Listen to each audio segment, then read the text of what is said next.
Okay, it's time for another update on the long-term test bike, the Triumph Bobber. And an announcement, we have the new Ride Like a Pro Experience video. We now have it not only on DVD, but and USB combined with Surviving the Mean Streets, but it is now available as a download. So for all the people who have been saying, I want the download, well, okay. It's up there on the website, $19.95. We haven't changed the price at all. If you want the USB and Surviving the Mean Streets on that USB, it's $34.95. DVD, we still have DVDs, $19.95. Now let's get on with the update. Well, all right, so there's another update on the Bobber.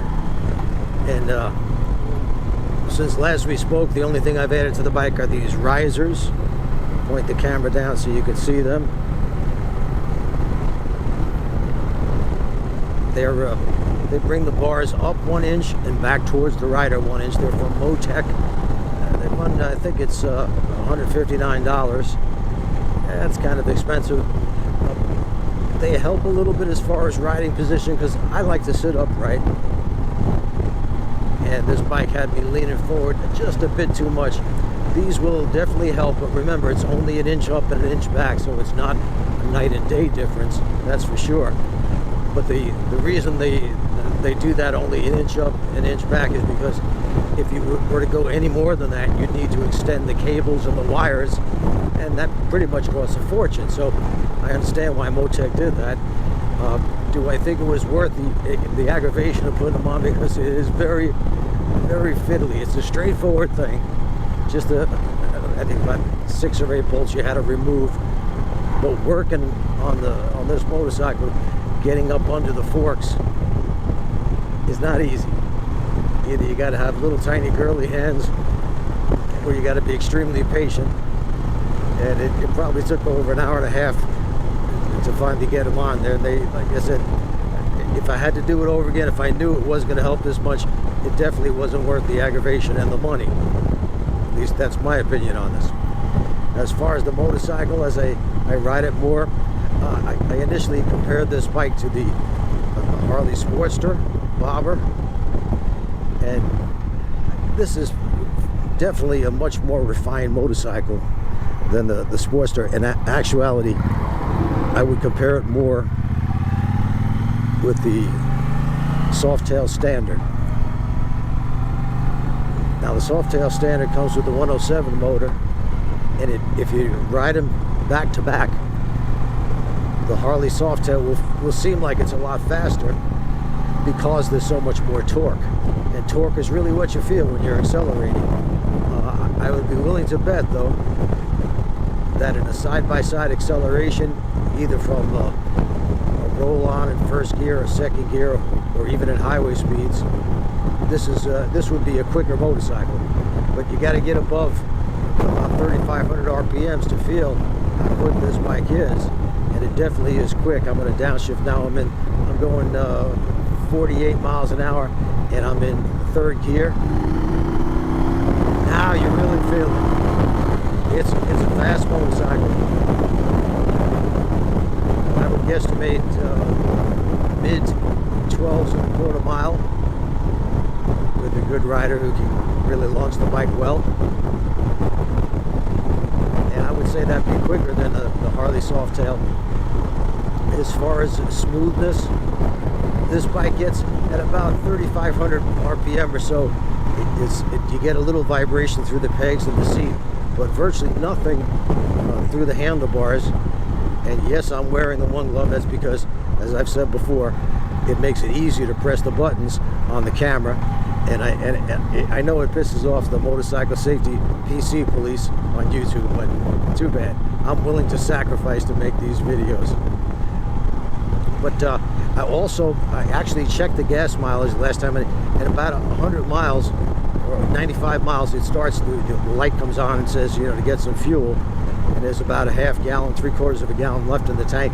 And it's about 100 miles. The good thing is that, like I said, this seat isn't the best as far as comfort. I didn't expect it to be. But at 100 miles, yeah, if you're taking a ride, you want to get off the bike and stretch out a bit, because you're going to be hurting after 100 miles in a row. The ride is definitely firm, as is the Sportster. I would say it doesn't ride quite as nice as the Softail Standard. That rides a little softer than this bike. Not a big deal. Not what you should be looking for in a bobber, is a soft ride. But as far as gas mileage, I actually checked it, and by dividing the gallons into the miles ridden, and it comes up to 40 miles to the gallon, which I was a little disappointed at that, because I get 40 miles to gallon on my electric Glide, which with the 114 motor. It's I think about 1900 cc's and weighs 900 pounds. So this bike at right around 500 pounds and a 1200 cc, you would think it would get a lot better gas mileage. Again, not a big deal, except that with gas going up, I don't know about where you live, but gas has gone up about $1 a gallon here in Florida since January. And I'm expecting, and that's on regular gas, by the way. High test, this bike does not need high test. They recommend regular gas, but high test is almost $4 a gallon. And I'm expecting, yeah, within the next 3 to 4 years at most, we will see $10 a gallon gasoline here in this country, because when you stop the drilling and you stop the oil from flowing in the pipes and the pipelines and all that, supply and demand. So that is something to think about, and maybe not at the moment, but for sure in the future. But I was really surprised that it didn't get a little bit better. I was thinking, according to the computer on here, I was getting 49 miles to the gallon, but you really can't go by that, so that's why I actually checked it. But overall, this is a very fun motorcycle to ride. It feels light as a feather, turns in beautifully. I had a chance to take it through my course, the Ride Like a Pro course, and I mean, it was almost like cheating. That's how easy it was on this motorcycle. And I hear a lot of people from Europe, when I say they comment on my class videos, and they say, well, we have to do that stuff just to get our license here. So I always say back, yeah, but you're doing it on a 125. And I know that I only say that because it really pisses them off, but there's like several tiers of licenses in most European countries.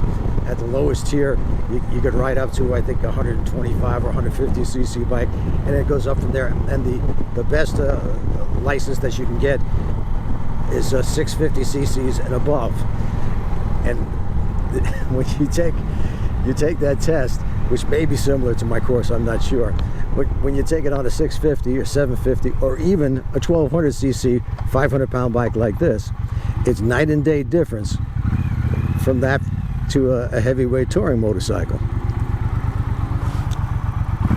And I always reply back to these people who brag about how they have to do that little test just to get their motorcycle license. Yeah, I want to see just one person in Europe take that test on a heavyweight touring motorcycle, be it a Goldwing or a Harley or the big BMW 6-cylinder bike.